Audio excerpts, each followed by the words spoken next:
Recording started.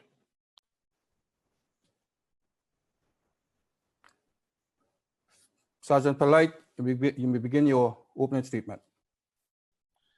Good morning and welcome to the remote hearing on the Committee of Fire and Emergency Management. At this time, will all panelists please turn on their videos?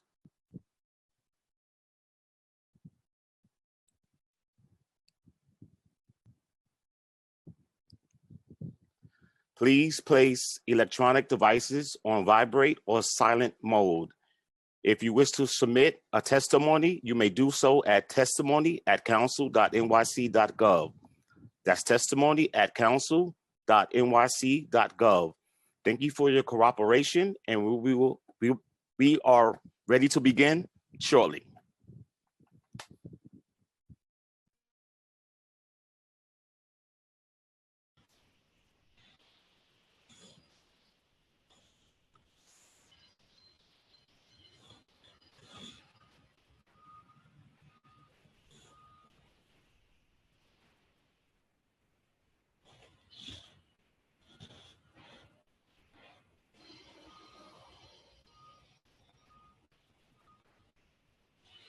Chair, we are ready to begin.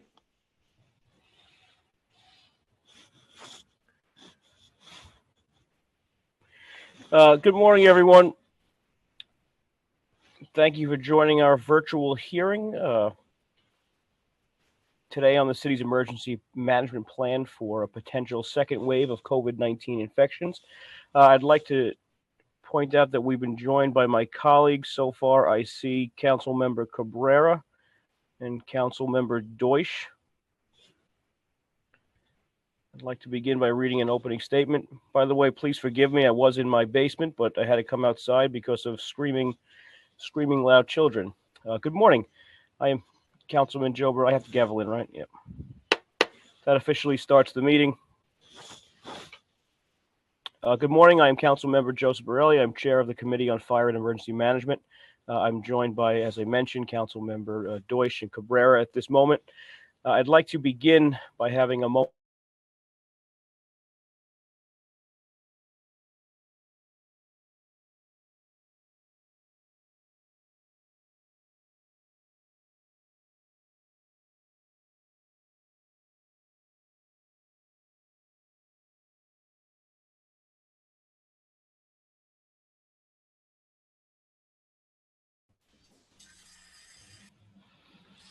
Thank you. So today we're here to discuss the important and chilling topic of the city's preparedness for a second wave of COVID-19 impacting our population. As we know, we're already seeing news stories emerge about this wave hitting and spiking in other parts of the country. Although the COVID-19 outbreak in New York City has slowed, and we should be thankful, and business reopening has begun, experts have warned a second wave of COVID infections is likely to occur during the fall and winter months. To be better prepared for the next disease outbreak, whenever it may come, the committee plans to review and assess the city's emergency management response to COVID-19 in hopes of learning what measures can be taken to protect our first responders and ensure the highest quality emergency medical services for all New Yorkers. During the early stages of the outbreak, the city experienced massive increase in emergency and medical calls, and EMS workers valiantly worked to meet an ever-increasing demand for care. At the time, there were widespread shortages of essential medical equipment, forcing healthcare workers and first responders to ration vital N95 masks and other personal protective equipment, and hospitals to scramble to secure medical equipment to combat the disease, such as ventilators. The committee would like to hear from the administration and New York City Emergency Management on how the city will be better prepared to move forward. Additionally, the committee will also hear two pieces of legislation, both of which I have introduced. First, intro number 824, which would require the fire department to implement a comprehensive plan for increasing the recruitment and hiring of individuals with prior military service. Additionally, the department would be required to report on relevant recruitment efforts and the rates of hiring of individuals with prior military experience. Second, second introduction would require the fire department to issue reports on the department's fire alarm inspection unit. The bill specifically requires 2 years of reporting on the staffing of the inspection unit, the number of inspections occurring during that prior fiscal year, and the time elapsed for the processing and conduction of fire alarm inspections. The committee looks forward to hearing from both of the administration and the public on this important oversight. I have to introduce you in case you're listening to my child scream. This is my son. He's in the window screaming really loud if you hear him. So I apologize for that, and that's why I am outside and a little less formal than I would otherwise be. So I'll now turn it over to the moderator, Committee Counsel Josh Kingsley, to go over some procedural items. Thank you, Chair Borelli. I am Josh Kingsley, Counsel to the Fire and Emergency Management Committee of the New York City Council. Before we begin testimony, I want to remind everyone that you will be on mute until you are called on to testify, after which you will be unmuted by a host. I will be calling on panelists to testify. Please listen for your name to be called. The first panelists to give testimony will be representatives from the New York City Fire Department and New York City Emergency Management. For FDNY, testimony will be provided by First Deputy Commissioner Laura Kavanaugh, Chief of Department John Sudnick, and Chief of EMS Lillian Bonsignore. And for NISM, testimony will be provided by First Deputy Commissioner Andy De Amora. Additionally, the following representatives will be available for answering questions from the Fire Department Chief Joseph Jardin and Deputy Director Nafisa Noonan, and from NISM, Ben Krakauer, Executive Advisor to the Commissioner. I will call on you to speak when it is your turn. During the hearing, if council members would like to ask a question of the administration or a specific panelist, please use the Zoom raise hand function and I will call on you in order. All hearing participants should submit written testimony to testimony@council.nyc.gov. We will now call on representatives of the administration to testify. Before we begin, I will administer the oath. First Deputy Commissioner Kavanaugh, Chief Sudnick, Chief Bonsignore, Chief Jardin, First Deputy Commissioner De Amora, Deputy Director Noonan, and Mr. Krakauer. I will call on each of you individually for a response. Please raise your right hands.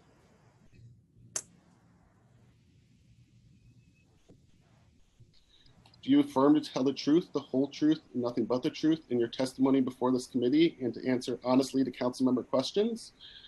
First Deputy Commissioner Kavanaugh? Yes, I do. Chief Sudnick? I do. Chief Bonsignore? I do. Chief Jardin? I do. Deputy Director Noonan?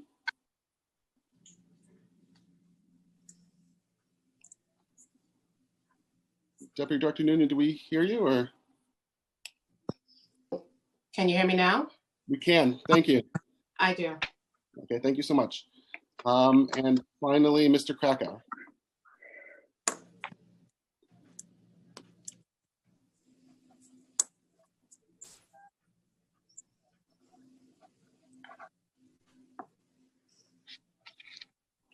Mr. Krakauer, are you unmuted now? I do. Thank you so much, everyone. Thank you so much. Folks, you could proceed as I believe the fire department's going to go first, so go ahead.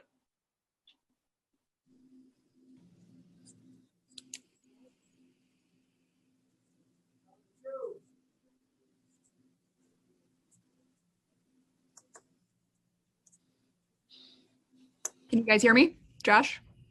Yeah, good. All right. Good morning, Chair Borelli and all of the council members present. My name is Laura Kavanaugh. I'm the first Deputy Commissioner of the New York City Fire Department. In addition to our colleagues from New York City Emergency Management, I'm joined today by Chief of Department John Sudnick, Chief of Emergency Medical Services Lillian Bonsignore, Chief Joseph Jardin, the Chief of Fire Prevention, and Nafisa Noonan, the Assistant Commissioner of Recruitment and Retention. Thank you for the opportunity to speak with you today about the fire department's response to the COVID-19 pandemic and our agency's preparedness for a potential second wave of the virus. I'd like to begin by acknowledging the extraordinary time we are in as a city and as a department. We are in the midst of a global pandemic in which our members responded to historic numbers of calls under unprecedented and unknown circumstances. We are in the third week of demonstrations against racial injustice sparked by the murders of George Floyd, Breonna Taylor, and Ahmaud Arbery. As they respond to COVID-19 at work, our members are also grappling with COVID-19 at home as they experience sickness and loss in friends, family, coworkers, and even themselves. As they respond to the demonstrations, they are also confronting issues of racial injustice themselves. As always, our members have risen to the occasion, responding to both of these once-in-a-generation events, ensuring fire and medical calls are answered and the public was cared for, no matter the circumstances. The COVID-19 pandemic presented a massive challenge for emergency medical services across the country and the world. At FDNY, this meant rising to meet a rapidly expanding workload that reached record heights of 6,500 medical emergencies a day, cardiac arrest calls and death tolls that have never been higher, and confronting a virus that, even as we were providing medical care to patients, was taking a toll on our members.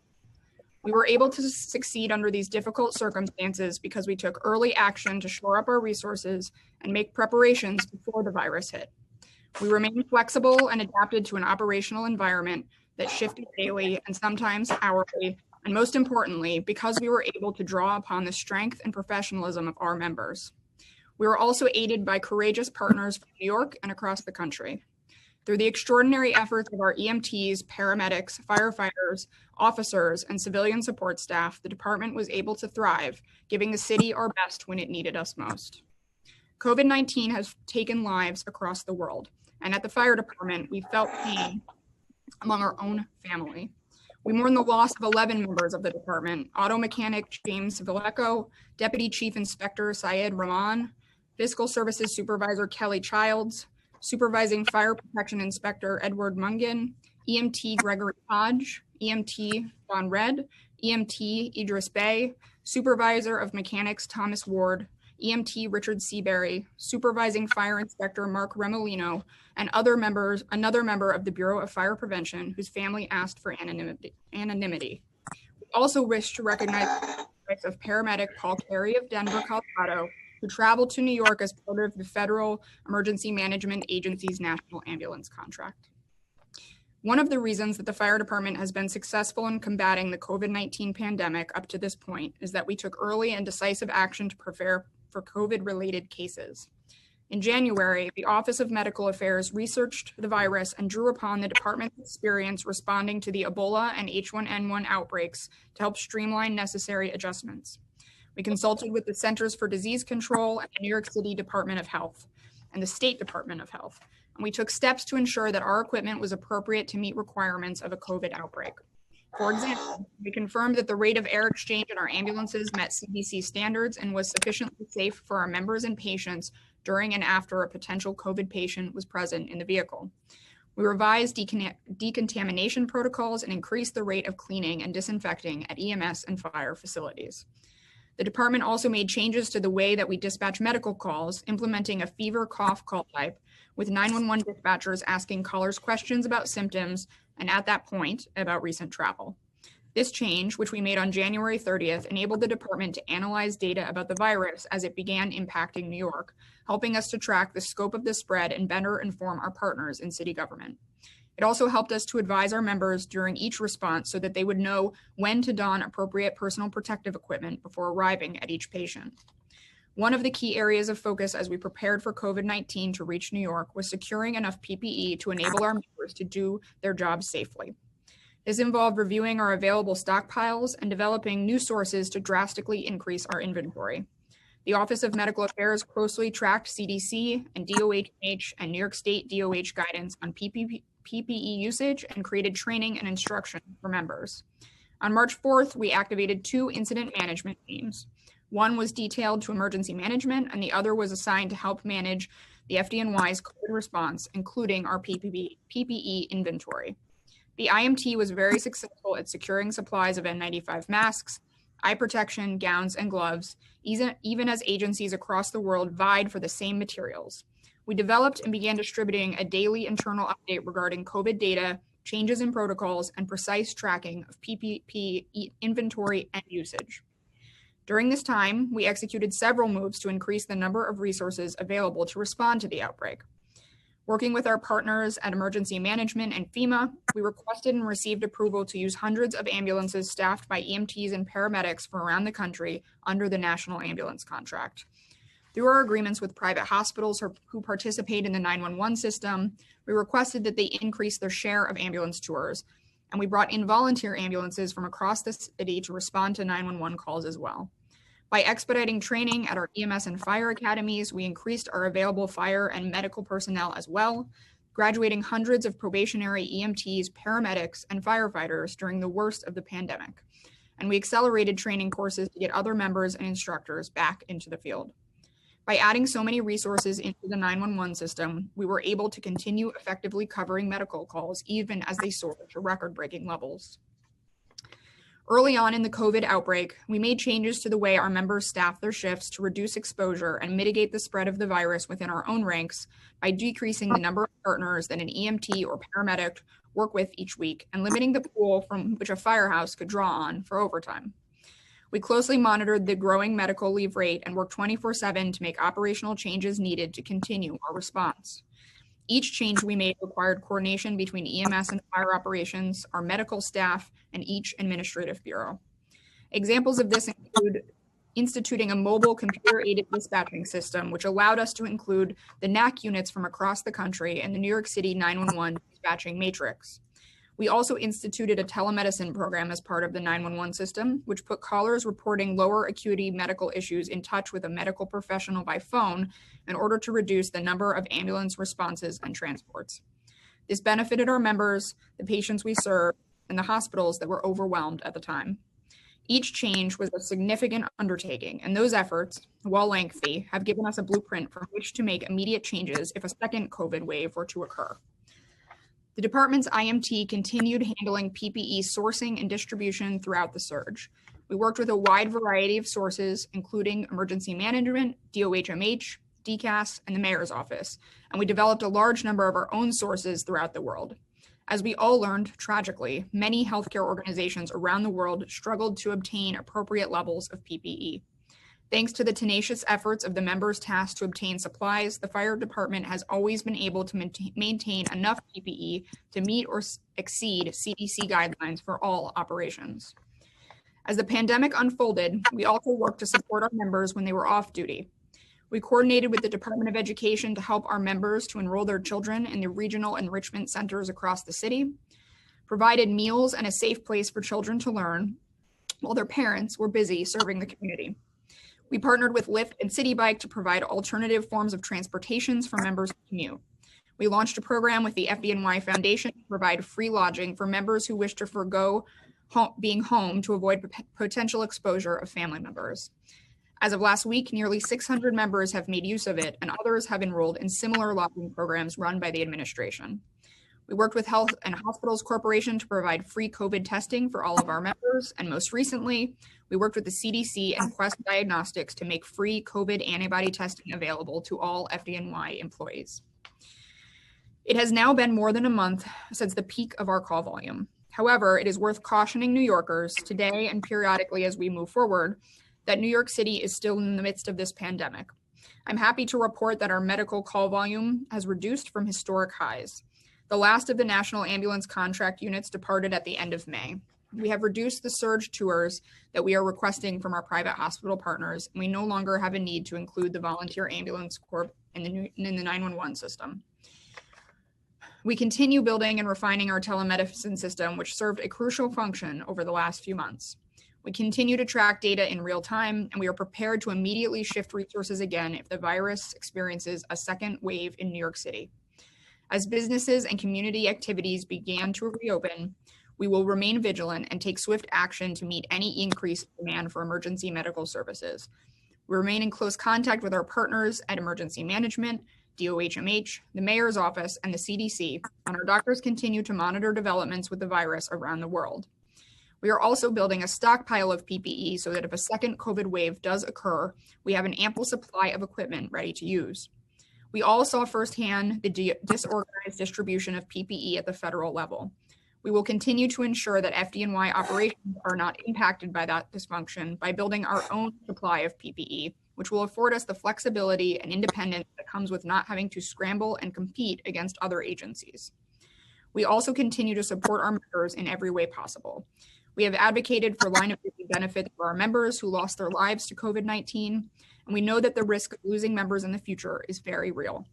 All of our frontline members have been through an extremely difficult stretch, and that's why our Counseling Services Unit has rolled out expanded counseling resources, sending peer counselors to visit every firehouse and EMS station and communicating with members via a wide variety of media including department orders, digital resources, dispatch messaging, and in-person encounters. CSU is currently in the process of reaching out to every probationary firefighter and EMT who graduated during the pandemic, knowing that for those members, the first experiences of their career took place in some of the most harrowing environments possible. Over the next several weeks, we'll be conducting an internal after-action review of the department's performance at the height of the pandemic. Senior leadership will be evaluating the way that each unit functioned, paying particular attention to areas of achievement that lagged, and making necessary improvements. These are challenging times for the FDNY and the communities we serve. However, in the 155-year history of the department, we have faced down countless obstacles and triumphed in the most difficult of environments. I am proud of the courage and perseverance that our members have shown through the COVID crisis. And as a department, we will continue striving to provide the best possible service to the people of New York City. I'll defer now to my colleagues at New York City Emergency Management. Thank you.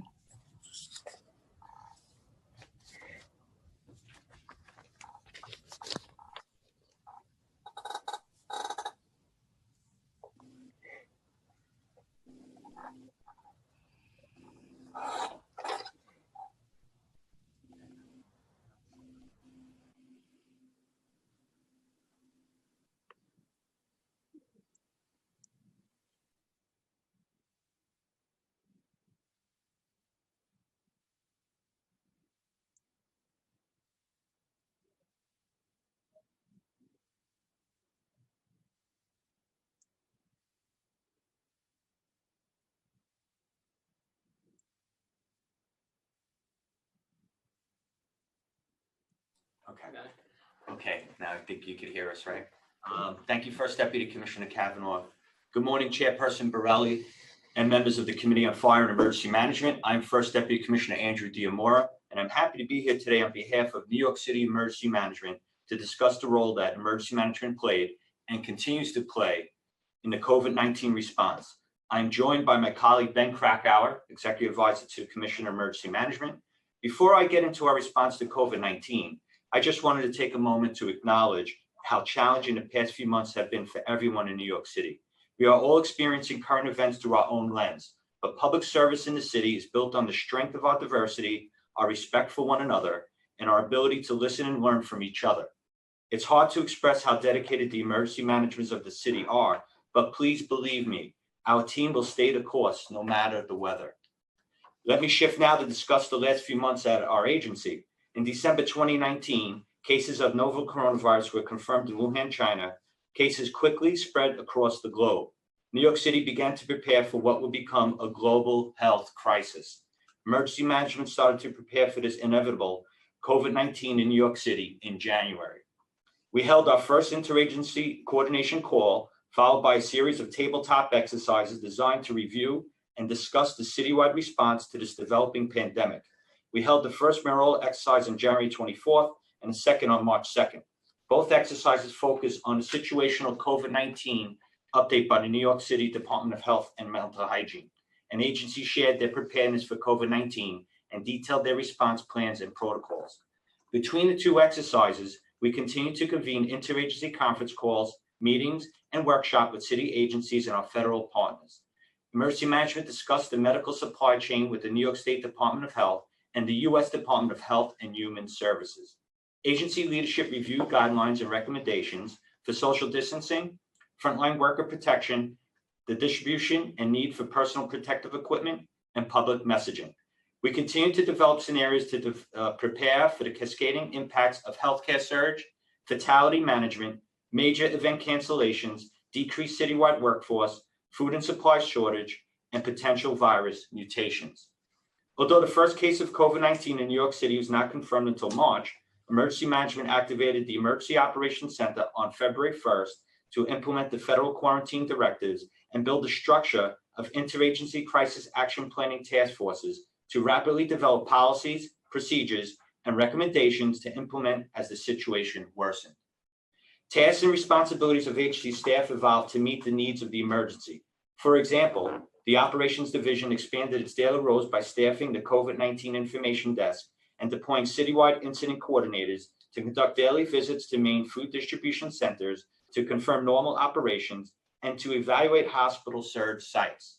Senior agency leaders were charged with implementing and managing massive operations, including food distribution, healthcare surge management, isolation hoteling, continuity of operations, and fatality management. Many of these operations continue to serve New Yorkers today. One of the first priorities was to operationalize and expand the city's capability to treat a rapidly expanding number of patients. This included operations to coordinate medical surge staffing, medical surge space, and the procurement of critical medical supplies. Emergency management and other city agencies coordinated to open large alternate care sites in non-traditional settings. This included the Jacob Javits Center in Manhattan, Billie Jean King Tennis Facility in Queens, and the Brooklyn Cruise Terminal. For COVID-19, our logisticians supported a range of operations, including hospital surge, fatality management, donations, food distribution, and field testing sites. To date, the Logistics Center has handled more than 2,000 requests, which comprise more than 7,000 assets such as generators, tents, and specialized personnel. A significant portion of the emergency management stockpile, generally used during coastal storms, and including special medical needs cots, emergency food, and medical supplies, were deployed.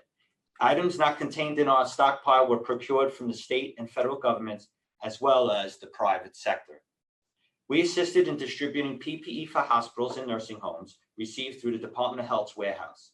Additionally, we hosted a weekly citywide donations management call to inform city agencies and nonprofit organizations on COVID-19 donation processes and issues.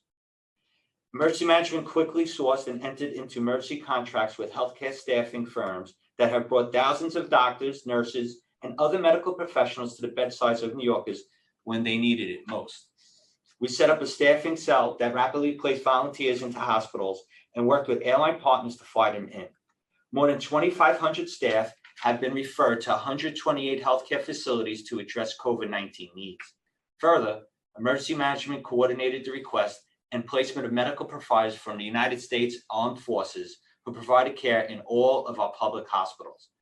Mass care operations during COVID-19 response have not been limited to hospital sites. Our agency continues to coordinate a hotel program to provide rooms for New Yorkers from congregate settings for healthcare workers. The hotel program also supported the relocation of vulnerable individuals from congregate settings like supportive housing programs. The city set up several emergency food programs, including Department of Education grab-and-go meals at over 400 citywide sites, senior meal deliveries, and deliveries to vulnerable populations. Emergency management has assisted in logistical operations for this, such as determining location sites across the 5 boroughs and working with the Get Food staff, TLC, National Guard on logistical setup. More than 28 million meals have been served in an effort to ensure no New Yorker goes hungry. In most disasters, human service operations like service centers allow individuals to access critical services in person. Due to the nature of COVID-19, however, our service center partners decided a virtual service center would be the safest option. The virtual service center became the Help Now website, a one-step shop for information on how New Yorkers can give assistance and receive help during this time. The agency also rolled out the COVID-19 Pet Hotline, a resource for pet owners who need assistance if they've been affected by the virus. Public messaging to New Yorkers expanded beyond social media and websites during this emergency. The Notify NYC team launched a short code messaging program to ensure New Yorkers receive critical updates about COVID-19. More than 840,000 individuals have subscribed to these messages in English, and more than 31,000 for Spanish. As of today, 177 English and 174 Spanish messages have been sent to subscribers. Notify NYC subscribers can receive COVID-19 messages in traditional Chinese or simplified Chinese as well. In addition, we sent 2 wireless emergency alerts to all New York City cell phones in English and Spanish. With a diverse population of more than 8.5 million people, New York City's response to COVID-19 also meant that the language access priorities of city agencies would evolve. In addition to coordinating American Sign Language interpreters for each of the mayor's press conferences, emergency management is an active member of the Language Access Task Force, which led the efforts to make sure that New Yorkers with limited English proficiency have access to critical information, such as materials translated into 25 languages. Emergency management continues to lead a weekly call with hundreds of community and faith-based leaders, which serves as a platform to give updates on the city's operations, provide actionable recommendations to participants on how to prepare and support their respective communities, and incorporates experts from various city agencies to share their COVID-19 specific services with these stakeholders. Our public-private team also started talking to the city's private sector earlier this year and throughout the emergency. That team remains engaged, working on supporting the food team, supply chain monitoring, and industries across the city. Although we are still in the midst of the emergency and remain activated, we have started the process of looking at our response over the last several months and analyzing lessons learned as we prepare for potential second wave, summer heat, and hurricane season. While this after-action review is ongoing, we have already identified successes and challenges. For the first time ever, much of the agency and our interagency partners need to operate remotely for extended periods of time. With remote work came challenges in data collection and management. In March, we were still heavily reliant on traditional methods, including emails, static attachments, and phone calls. Seemingly overnight, our small data and technology teams identified, configured, and implemented more advanced virtual work, data management, and visualization technologies that had advanced how we do business. The COVID-19 response has highlighted the need for the city to prioritize sophisticated and integrated data sharing technology. Adapting the city's commodity distribution point plan into a socially distanced, sustained delivery model, delivering over 28 million meals and counting to people who are both COVID-19 vulnerable and food insecure in the last 2 months was a true success. Yet it has not come without challenges, and we continue to develop and improve food distribution site operations to maximize the city's ability to feed hungry New Yorkers during this crisis while minimizing localized community impacts. Operationalizing a citywide staffing cell to surge healthcare worker staff and coordinating with state, federal, and private partners to operate medical surge spaces for COVID-19 patients was a tremendous effort. Going forward, we are identifying facilities to potentially use as alternate care sites in all boroughs, working with our federal partners on mobilization plans, and developing revised approaches to surge staffing. Finally, we continue to refine our processes and procedures to support virtual instead of in-person coordination. Ultimately, emergency management and our workforce will be better able to serve New Yorkers through these technological advancements. As the city enters month 5 of this activation, emergency management's priorities remain the same: flattening the curve and raising the bar. We continue to work on a large hoteling program for healthcare workers who are unable to safely isolate at home, supplying food for vulnerable populations, supporting ongoing fatality management operations, and keeping the public informed. Early on in our response, we created the Cascading Impacts Planning Team. The purpose of the team is to adapt city emergencies plans to account for the challenges the city would still faces around social distancing and COVID-19 impacts. The Cascading Impacts Planning Team was charged with looking forward and developing plans for what comes next in COVID-19 world. To date, our vacate protocol, heat emergency plan, power and cooling center operation have been updated to reflect our new reality. As the Atlantic hurricane season and heat season arrive, the Cascading Impacts team is working with our partners on revising our heat and coastal storm plans to ensure the city can appropriately respond to additional seasonal emergencies. The number of those who have succumbed to the disease have already surpassed an unimaginable toll.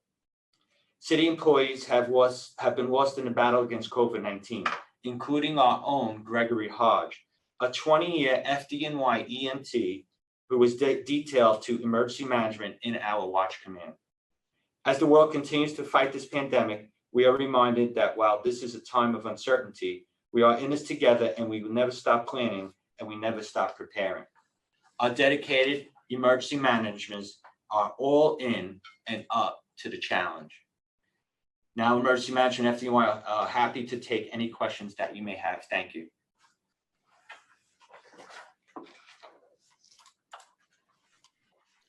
Thank you for your testimony. I will now turn it over to Chair Borelli for questions. Panelists, please stay unmuted if possible during this question period. Thank you. Chair Borelli, please begin. Thank you. I first want to acknowledge that we're joined by council members Maisel, Yeager, and Brannon, who have joined us since my last update. I want to stay with Deputy Commissioner DeMora for a moment, and I want to just address very frankly an issue that has made a number of New York City families extremely angry and extremely concerned. you had mentioned when you spoke about healthcare surge, the wonderful job that the agency did building facilities in non-conventional locations. You mentioned the Javits Center, you mentioned the Brooklyn Water Terminal, you mentioned the Billie Jean King Tennis Center. Explain to me and really explain to the public then why those facilities would not have been used to house COVID-19 positive patients who were otherwise living in nursing homes, and why those people would have been sent back to nursing homes and not those facilities. Nursing home facilities, as well as all healthcare movement, is controlled by the patient movement, is controlled by New York State Department of Health. So it was under their purview to give guidance on what patients would go where, especially from nursing homes, because that's directly under their purview. But just as a practical matter, did the agency ever raise any red flags and say, "Hey guys, there's available beds at these facilities. We spent all this time and money building these facilities. It's counterproductive that you would be sending those people back to nursing homes when we have those facilities." So again, were there any sort of red flags waved to your knowledge by NYC OEM or perhaps even New York City Department of Health or Health and Hospital Corporation? Well, it's a general rule of thumb. We had coordination calls practically every day with the Department of Health. New York State Department of Health was operating a evacuation coordination center at the Javits Center. So they were aware of bed availability, spaces that were able to be used, but it was ultimately up to the Department of Health of where those patients were. Okay, so just to be clear, Department of Health was well aware of the problem of COVID-19 patients returning to nursing homes, but they were also keenly aware of the availability of beds in facilities that were designed to take COVID-19 positive patients. And this was all because of a New York State Department of Health guideline that, in my opinion, was issued on March 25th. I think that's the date. But that was all related to that particular guideline? I believe so, yes. So is it fair to say that an overwhelming number of COVID-19 deaths in New York City are attributable to some degree to this decision to return COVID-19 patients to nursing homes, and not the availability of beds that your agency and the federal government and other resources did a great job building? Yeah, well, I would say there's probably a lot of factors. I'd just say on a positive note, we had supplied PPE to nursing homes. We tried to do the best we can to support them, but ultimately that policy decision was the State Department of Health. But it was pretty clear, not even that late into the pandemic, that older New Yorkers and older citizens were particularly vulnerable to COVID-19, correct? Yes. Okay, so I just want to be clear that many of the deaths that unfortunately befell our city were attributed to this insane decision to put the disease back into proximity with our most vulnerable population, into facilities that otherwise may not be able to have cared for them in isolation. But let's just go now to some other things. This is for the fire department, and you'll have to excuse me. I can't actually face anyone when I address them, so I'll just sort of call out who I'm going to ask the question. We had sort of a compounding issue with FDNY EMTs, and we know that we had to implement the National Ambulance Contract. I got to meet with so many of those units from around the country. It was great to see them, great to meet them, and a great job by FEMA and the fire department for coordinating that. But as we look towards the recovery and we look towards a potential second wave, can you just go over again, perhaps Chief Sudnick or Deputy Commissioner Kavanaugh, how you plan on addressing that problem if the absence rate of EMTs becomes an issue again? Chief Bonsignor, do you want to take that one? Oh, hi, Chief Bons. I didn't see you there. How are you? Nice to see you. Hey, good morning. So, the National Ambulance Contract was extremely helpful for us during the first wave. when we saw a very rapid and increasing number of calls coming in. We got up to about 25% medical leave during that period of time. And by reinforcing the field with not only the national ambulance contracts, but also our partners in the voluntary hospital sector and our volunteers, that was very helpful. But one of the other things we did, and we would do again in the future if we had to do this, is we took all of our offline position people from all internal kind of units and areas and put them all back out into the field. So we had a nice influx of people, and we broke it down into 2 waves so that, you know, we knew that medical leave was getting high. We knew that this was a highly contagious and infectious environment. So the first wave of people went out, and they were timed with the first wave of the NAC units that we got. And then the second wave went out a couple of weeks later with the second wave of NAC units that we got. So part of getting the second wave out meant that we had to expedite training. We finished up our paramedic basic class. We finished up our Proby class, and we were able to get the rest of the people who were still in inside positions out to the field. So they were, you know, it was an influx of several hundred people, including the NAC units. So part of our strategy moving forward is going to include anybody who is in an offline position, go back into the field, including our training staff. And we canceled training. Another critical point for us, and we would ask to do the same thing in the future should this happen. If it happens more immediately, we're still covered. But we requested and we received an extension of all of our EMS certifications. So both New York State and also REMAC certifications were extended for all EMS providers for 1 year, which meant that we weren't going to have to face taking people offline due to expiring certifications. So all of those tactics can be employed very quickly again. I don't believe there are any proposed headcount cuts for EMS personnel. Has there been any push on your end, on the agency's end, to recruit additional EMS personnel? Yes, sir. In fact, we're swearing in 180 new EMT trainees on June 22nd. So we're going full-fledged with hiring and keeping our head count, steady. We're Will that maintain the head count, or will that grow the head count?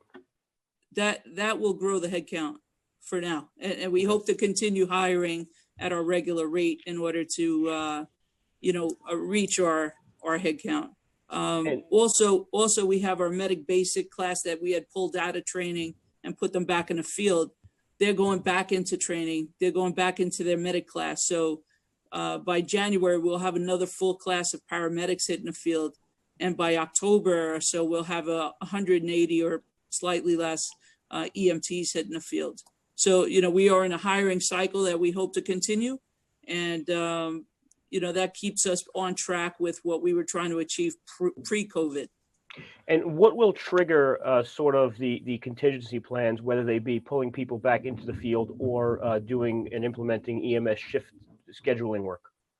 So some of the triggers include, and again, like the commissioner mentioned, we're monitoring these numbers daily, but some of the triggers include increasing call volume, trends of types of calls, for example, fever, cough, which is a category that was instituted so we could track specific types of patients and clusters of patients, as well as medical leave, the rate of medical leave. So these things are all monitored on a regular basis. And, the other thing that we have done is we were able to move the entire EMS system to a 12-hour tour schedule, which is something that didn't exist prior. It meant that we had to revamp the entire scheduling platform for EMS, but we were able to successfully do that. So that helps us as well.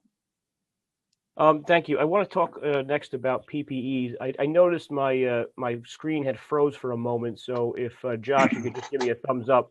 if I'm coming in clear. Thank you. Okay. I want to speak about PPE because I've spoken to some of the department folks. This is the fire department who talked about the stockpiling of PPE and masks, and there was an idea. I think that the stockpile would have lasted for about 3 months if there was normal use. Can you just explain what that meant and why there was a shortfall and what the department plans on doing to change the concept perhaps of normal use? So I think I would say maybe not normal use, since EMS never operates in normal circumstances, but average use. We had built up a stockpile of about 3 months, which had been a number that our doctors had recommended in other pandemics. We obviously saw a huge increase in the use of PPE in this pandemic, and I think most significantly was the worldwide competition for PPE. That was a huge challenge for the fire department and a huge challenge for other agencies, in particular because while we knew how long our stockpile would last, we did not know whether or not the country would even have PPE at some point in this emergency. And that was a huge concern for us, and a reason that we monitored the PPE that we had so closely, and we went to such lengthy efforts to get it from every possible place, including through our foundation. In the future, we have already begun stockpiling that PPE at much greater levels. We now have a COVID use level, and so our stockpiling and our goals are based on that COVID use level. And it is also based on the idea that we won't be able to necessarily count on a federal stockpile, which had been Plan B prior to this. We are preparing a stockpile that we can support ourselves through a second wave. Okay, and can emergency management also comment on that as far as their stockpile for use, presumably by other agencies and nonprofits? Yeah, so we coordinate with the Department of Health in their warehouse. So if we get any requests, we field with them to sort of push to, we're pushing to hospitals or healthcare facilities. So any requests we get, we work with the Department of Health to fill those requests. Okay. Commissioner Kavanaugh, I just want to speak to you briefly then about telemedicine. You had mentioned it. Can you sort of give us again, and forgive me if you sort of mentioned it already, but can you give us sort of the overview of the department's use of telemedicine?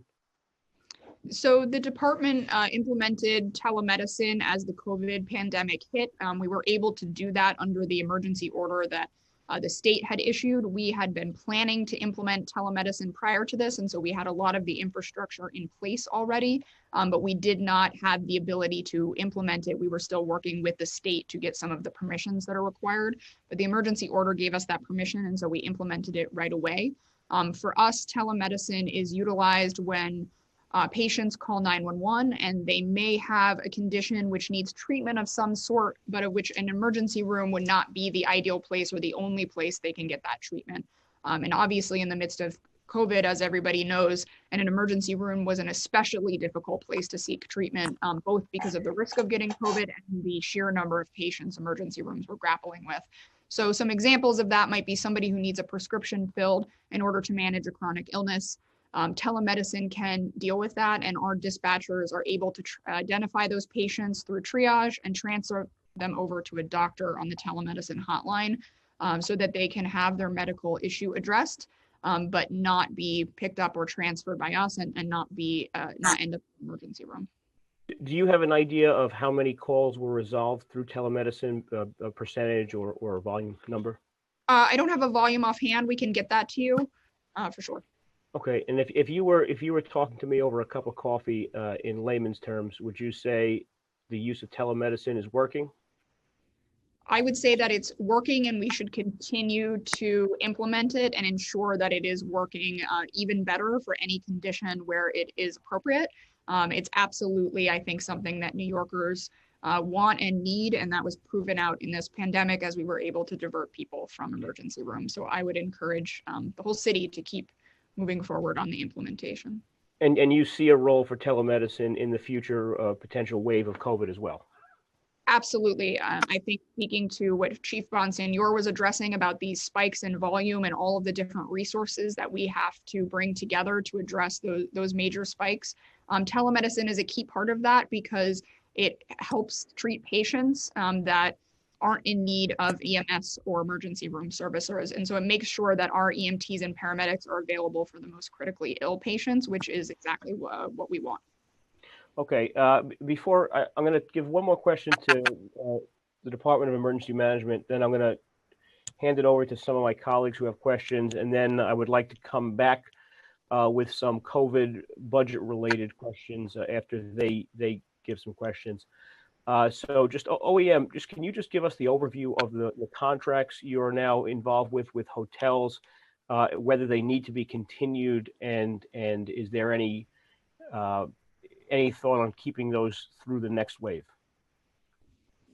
Yeah, we currently have a couple of contracts that are helping healthcare workers, 11,000 healthcare workers in hotels.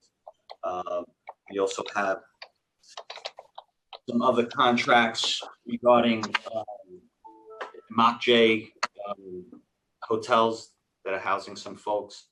So I think we're in the process of renewing some of them with Hotel Engine, who's a subcontractor to Crew. But I think by the end of June, I think we'll have some more information about that, right? Okay, no members actually have their hands raised right now for questions, so I'll just continue. Budget related with the FDNY, the three largest civilian headcount lines are fleet maintenance, dispatchers, and headquarters inspection. Can you just go over perhaps how many of these positions are currently vacant and how many need to be filled, or whether this is an area where headcount reduction is possible? So I don't know exact vacancies offhand. There are a few vacancies in all of those areas. And I'd say those are all essential services for the fire department. And so we do need to fill those vacancies. I would not consider those areas where a reduction is possible at this point. And can you just discuss what a hiring freeze for the department would mean in terms of where we would sooner be short-staffed than not, and what would be the impact on the public face of the department and the interaction with public, either in emergencies or on the civilian inspection side? Sure. So I think, as you know, we are still in the middle of budget discussion, so I can't say for sure where the city will land on this, but certainly in other budget crises, fire and EMS personnel have been the last place where hiring freezes have taken effect, because that is our core mission and that is what we need to continue to do every day. And as Chief Bonsignor mentioned, we are still being instructed to hire on those fronts. In terms of other critical positions that play an administrative role for our uniformed personnel, I think that we are still working on that, but the positions that you mentioned are really essential for fire and EMS operations to do their jobs. Obviously, mechanics have to make sure our fire trucks are running. Dispatchers have to make sure calls are answered.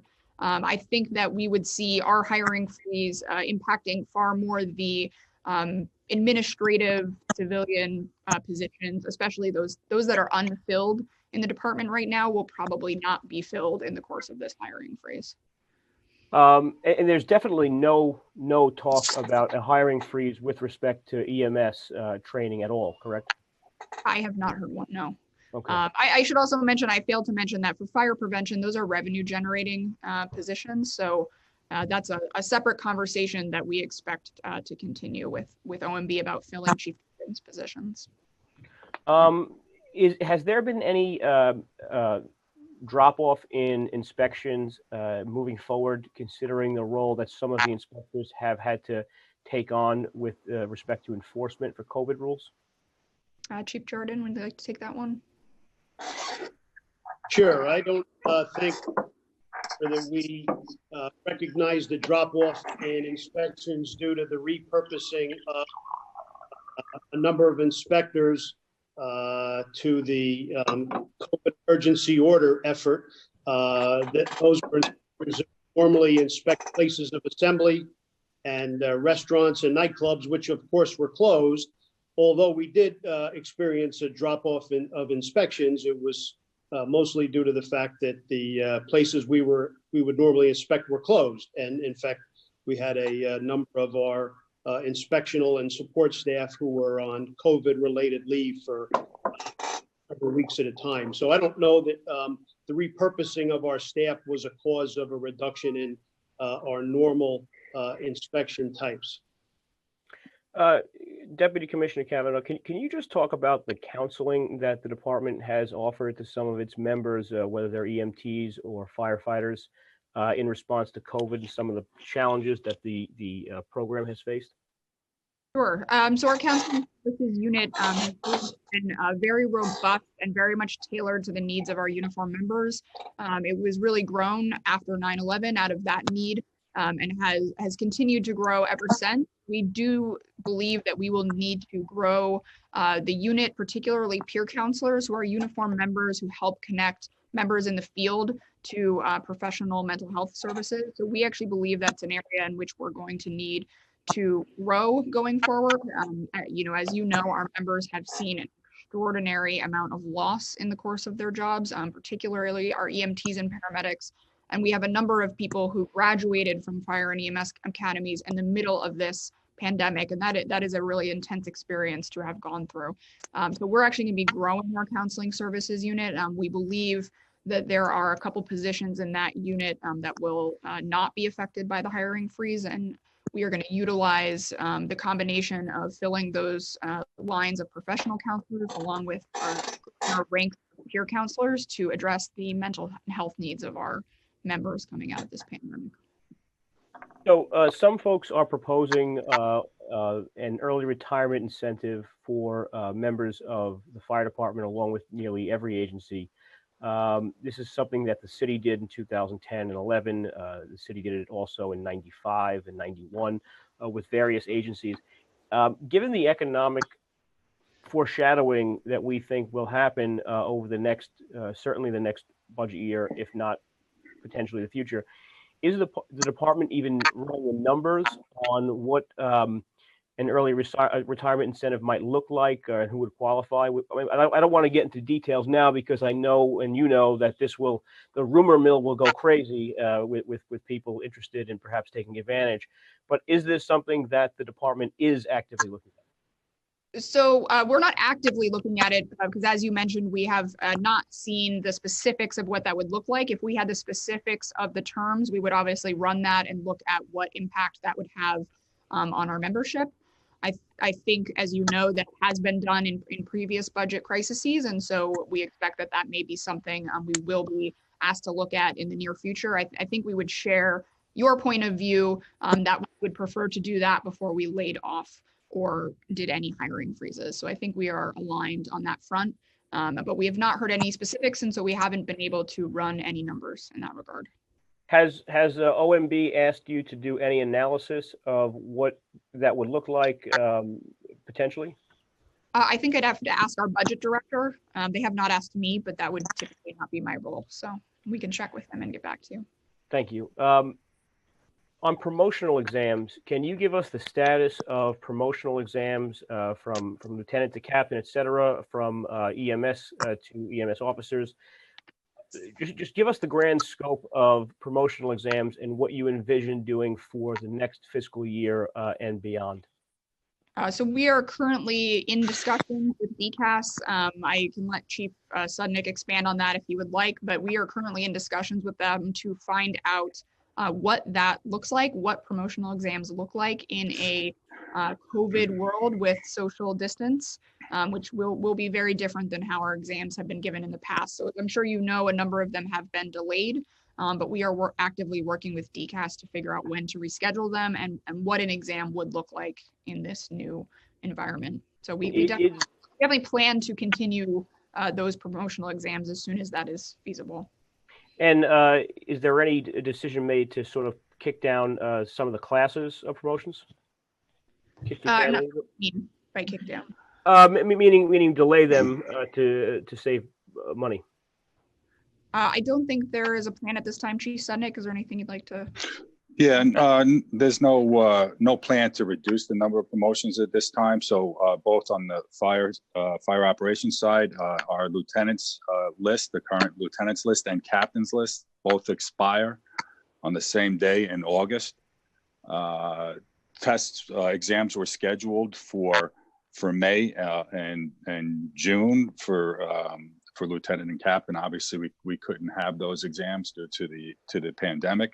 So over the last couple of weeks, we've been having some teleconferences with DCAS and trying to come up with a solution to administer an exam for both the captain and lieutenant as soon as possible. The panels were enlisted. They got the bulk of their work done prior to the pandemic. So we're just trying to come up with a solution as far as a venue is concerned, and to try to get a venue large enough where we can conduct an exam using social distancing and all the other precautions we need to take to protect our members. So we have another call on this later on this week. So we're working hard to try to get those exams in place. I know for the members in the field, they're concerned because they study hard for these exams. We acknowledge that. It's a very difficult process. They only give an exam once every 4 years. So clearly there's a lot of anxiety in the field about the uncertainty behind this, but we are working hard to try to come up with that solution. And what is the typical time frame between the issuing of an exam, meaning the date it's set, and the actual hiring of new classes? So it's a good question. We anticipate it could take up to a year by the time you administer the exam and then you process it to where you actually come out with a list. A lot of that is beyond our control.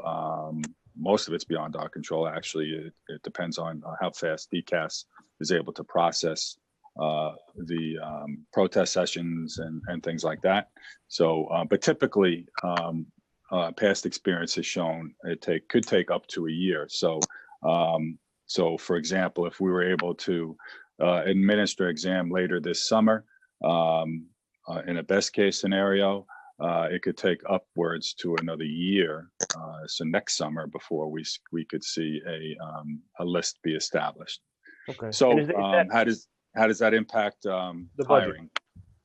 Well, the budget, I'll have to defer to Commissioner Kavanaugh as far as that's concerned. But again, from what we're hearing, as of right now, there are no concrete plans for fire operations or EMS operations, the uniform side, for any budget reductions in that regard at this point.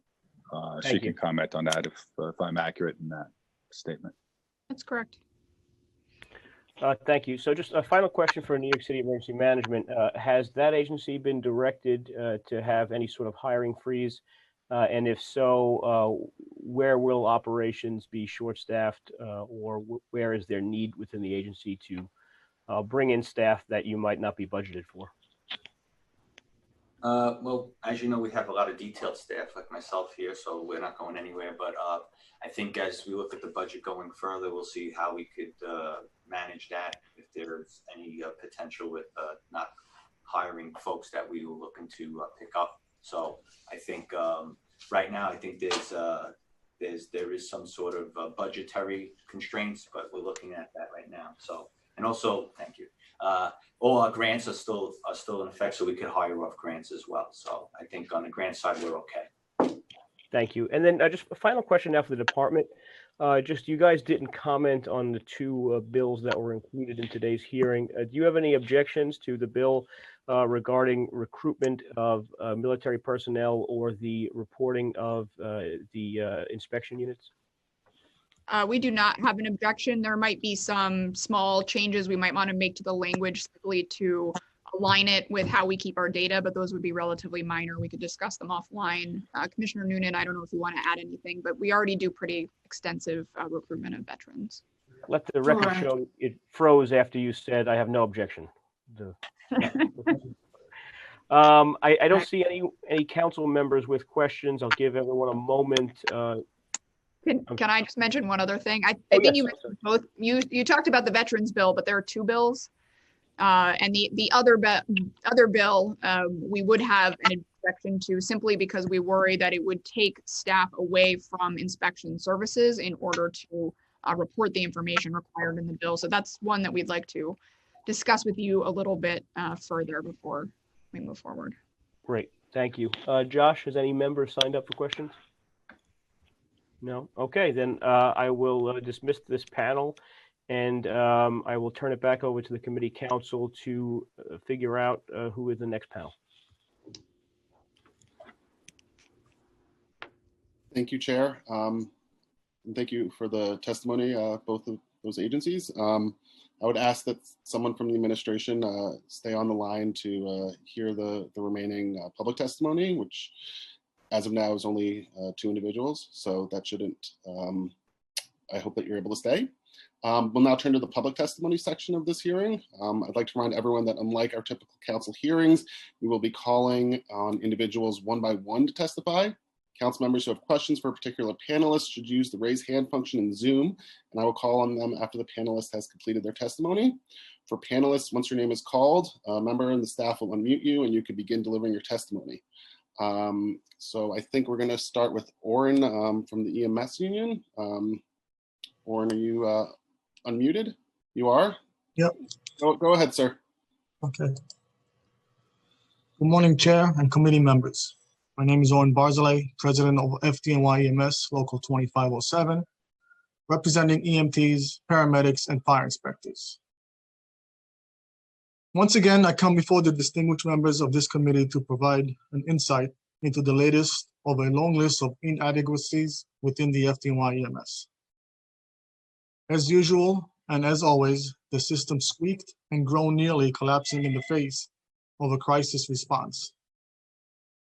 The order that we were given was changing on a daily and sometimes hourly basis, where an inept reaction is opposed to innovative proaction. We have handled crisis responses such as superstorms, blizzards, heat waves, terrorism, and responded appropriately. This was unlike anything we have ever seen, and the responses should not have relied on those precedents. As the daily call volume spiked to 7,000 calls, with numerous assignments located in highly infectious environments, the department was unable to provide the highest level of PPE. Our members were issued basics masks and hinted these masks should be reused. This local was forced to procure PPE from outside donations. Masks, face shields, and goggles were donated to us when the lack of the department provided PPE became a national embarrassment. Aside from the lack of personal protective equipment, the department failed to timely secure other means of measures to protect our members. The treatment of symptoms caused by the virus required our EMTs and paramedics to often perform critical respiratory care. This includes oxygen administration, aerosolized medication administration, manual assisting ventilations, and intubation. While all of these life-saving treatments are necessary for the care of our patients, they also pose a risk to increase the spread of the virus. Equipment such as bacterial viral filters would have greatly decreased that risk, potentially decreasing the number of sick EMTs and paramedics. From the beginning of this emergency, the department ignored the advice of this union to enact the 12-hour tour shifts. The scheduling change would have greatly limited the exposure by members having one steady partner as opposed to 2, and limiting the rotations of members through the stations, as well as the schedule in rest for the members to recuperate and stay healthy. Instead, the department enacted ill-convinced scheduling charts that resulted in soaring off-service times.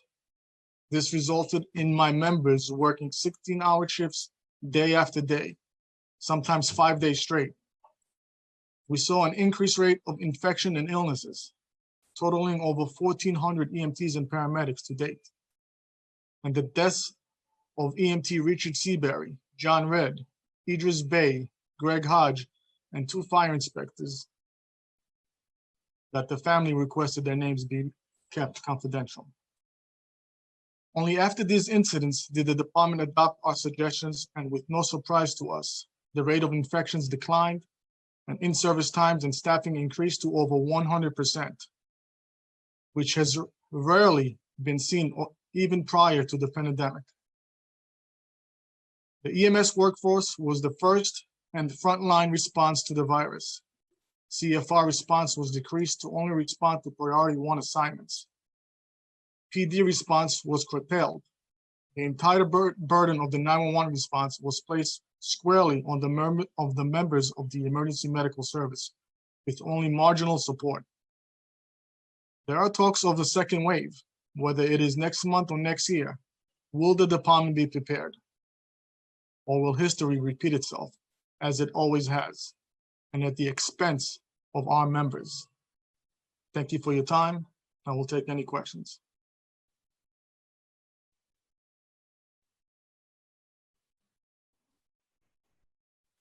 We will go to Chair Borelli to start. Thanks. Sorry, had an issue with the mute. Oren, if you could just, I just have one question. Considering this is a hearing about going forward, I really want to know your quick take on what the department should be doing to prepare for a second wave with respect to how your members can better serve the public. Well, some equipment, as I mentioned, about aerosolized treatments that needed to be done. I haven't heard anything of that equipment arriving. I know it's been ordered. When we intubate patients, that's a critical time for our members to be infected.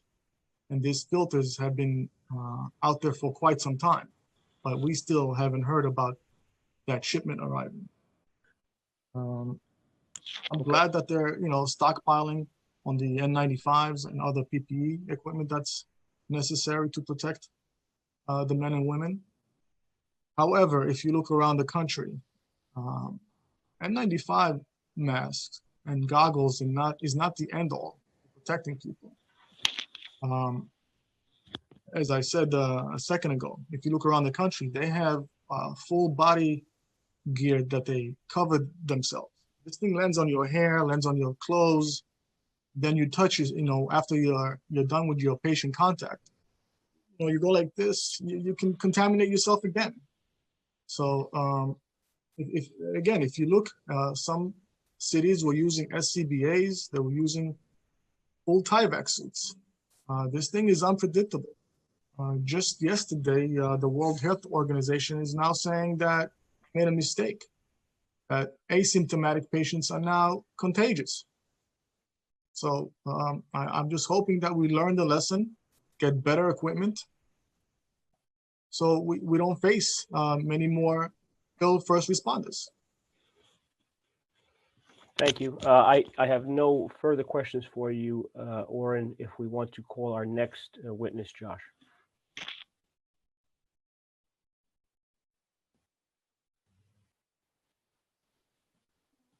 Thank you, Chair Borelli. We will now receive testimony from Laura Rothrock. You may go ahead. Good morning, Chairman Borelli and members of the New York City Council Committee on Fire and Emergency Management. My name is Laura Rothrock, and I'm providing testimony on behalf of the New York Coalition of Code Consultants, also known as NYCCC. NYCCC is a nonprofit trade organization whose members specialize in securing construction and development approvals from municipal agencies, as well as building code and zoning consulting. I'm testifying today in support of Intro 1841, which would require the fire department to issue reports on the department's fire alarm inspection unit. NYCCC member companies work very closely with the FDNY fire alarm inspection unit, as well as other units within the FDNY, to ensure compliance and safety in New York City's buildings. As an organization, we have had regular discussions with FDNY to share industry feedback and discuss ways in which FDNY and industry partners can work together more efficiently without compromising safety. FDNY has been a collaborative partner to the industry and receptive to our recommendations, but the agency is lacking critical resources and staff to perform their essential functions. It is our understanding that the delays in fire alarm inspections are due to the need for additional technical staff within the unit, compounded by a growing number of new applications. With the COVID-19 crisis impacting city funding across the board, we fear that the resource problem of the FDNY will only be compounded further. Even though the construction industry is getting back to work, the FDNY's lack of resources can hinder the city's economic rebound in a meaningful way. While we understand that this bill will not solve the critical funding issues that need to be addressed, NYCCC supports this bill as a step in the right direction for more transparency. However, we suggest that the council amend the bill to also include reporting on fire alarm plan examinations. Plan examinations are a critical part of the process for building occupancy to occur. Recently, FDNY absorbed all of the plan review responsibilities that were previously managed in part by the Department of Buildings, significantly increasing FDNY's burden. The wait time for plan review is 40 days, and if there are any objections, a second review takes 40 more days, and so on. Our hope is that FDNY can provide City Council with data on an ongoing basis, not in a manner that is an administrative burden for the agency, but so that data can inform the important funding decisions of this body. We thank you for your consideration of this important matter.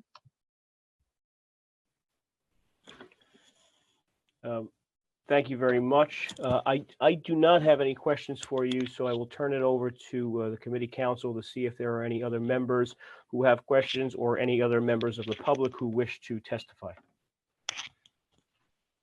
Thanks so much, Chair Borelli. At this time, if any members have any questions, please speak up, or if there's anyone else who wishes to testify, please raise your hand using the Zoom raise hand function. If not, I'll turn it back to Chair Borelli to close things out.